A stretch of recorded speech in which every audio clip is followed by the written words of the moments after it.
Chris, Jeff was just in here talking about the details that you guys need to go over with the guys and watching that film. What from your group and how it kind of puts in with the offense, what do you guys have to do better to help this team, moving forward?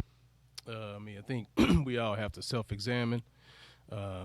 Anytime you go through a loss, there's a lot of things in the film that you need to really dive into. And with my group, I always preach the details. That's nothing new. It's nothing they've never heard. We just want to try to be more detailed in the passing game as far as our eyes in protection, being able to match body on body when we are seeing pressures to give our quarterback a chance to make sound decisions with the football, have the room to operate, and feel confident in the pocket.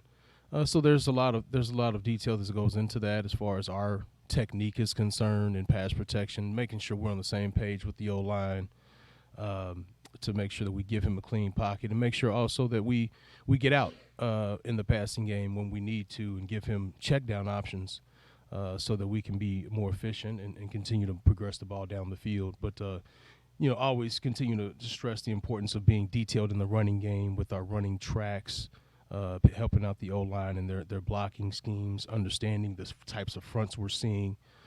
So all those things matter, and it's all a part of being successful. Obviously, it was big to get Duke back this week. He's been out for a little bit. The last two, where he had early exits. I guess two-part question. What was that like in kind of acclimating him back and making sure that he was really, really good? And then how nice was it to just see him, get that first touchdown and kind of just look like a little bit like himself? Yeah, it was great to get Duke back. I know as we were going through it yesterday, some of the mistakes and correcting some of the mistakes in the walkthrough, I know that Miller Moss, he made a point to come to me and say, "Oh, Coach, I miss Duke." It's good to have him back around. And, he's a great teammate. Even when he was out, he was still very locked into it on the sideline. And just using that time to really lock in and really understand the game from ways that he maybe hasn't studied it before. And I challenged him on in those areas where, as much as you want to be out there while you're dealing with what you're dealing with, it's important that you continue to grow in this time and watch and study the game and understand how other people have success and how do you have success and how can you translate that to your game. And so that was great having him back. He gives us a jolt of energy that we really, I think it's infectious for the offense. He's a relentless runner. He is really, his legs never die until he's all the way on the ground, and that's something it's a great attribute that he has. He has great vision, and he's a courageous runner. He might not be the biggest guy on the block, but he runs strong. And I know for him it's been a challenging season because he's kind of been in and out a little bit, just hampered by injuries. So I definitely wanted to get him some work, and I wanted to win the game, obviously. But I was really wanting to come out of the game with him being healthy, and I think that was great for him. He's in a really good headspace right now, and so we're excited about where he is and what Keywan Brown is doing as well. A few weeks ago, you were in here and you called Keywan your security blanket. I'm wondering if the other night you were feeling warm and cozy. Absolutely. I told you guys before the season, I feel like I have 3 starters, and I've never wavered from that. I believe that, and I think that you guys are starting to see that.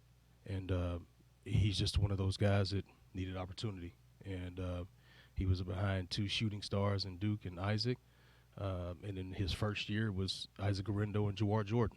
And so he's kind of just been, like I told him, kind of stuck in the back seat for a couple of years. And now, for one reason or another, he's had a chance to get his opportunity, and I think he's taking full advantage of it. He just has a light in his eye right now. I've known the kid since he was a junior in high school, and I've seen him operate against some great competition in the greater Atlanta area. So I had full faith in what the kid could do. It's just a matter of him getting the opportunity, and now he's gotten that, and I think he's chomping at the bit. And he's excited about what's going on right now. With Isaac on the sidelines, how is he approaching kind of talking to Duke, talking to Keywan about what they can do maybe to find holes or kind of what he's seeing throughout the game? Oh, man, he's been tremendous. He's been awesome. Very into it on the sideline. talking to those guys after I make the coaching points with them, show them the video. I mean, he's right there with them, and he's right here on my side throughout the entire game. He wants to know every call. He's even talking to whichever guy's not in at that time. Hey, did you see this? Did you see this front? Did you see that they brought the Cowboy Blitz? All those little things. So, I mean, he's even growing during this time as well. And so I really challenged him because this is kind of the first time he's been out, at all. And so it's been challenging for him. They're young guys, and they want to play. And so it's important that we also understand that in order for us to grow, we have to grow in seasons where it may not be as fruitful. We may not be on the field as much. But that doesn't mean we have to stop growing. We can still continue to grow and watch the game from a different perspective, understand it from different angles. And I think it's been beneficial for him. So, I mean, he's been tremendous. Just excited about where he is, mentally right now, and just helping the guys out. It's been awesome.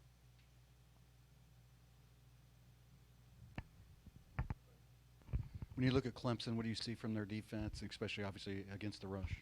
I mean, tremendous talent. Like every year, I mean, Dabo and that staff have done a great job recruiting and acquiring talent.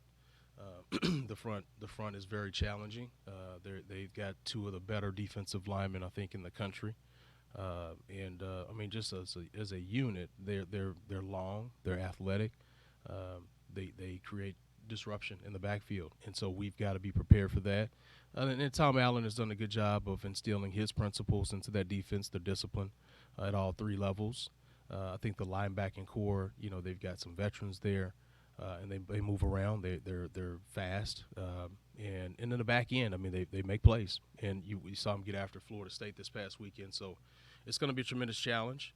And I think our guys coming off of last week are excited to get back on the field and prove that we're ready to go.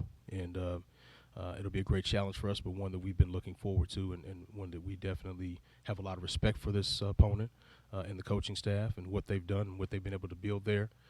But at the same time, I think our kids are excited about the opportunity.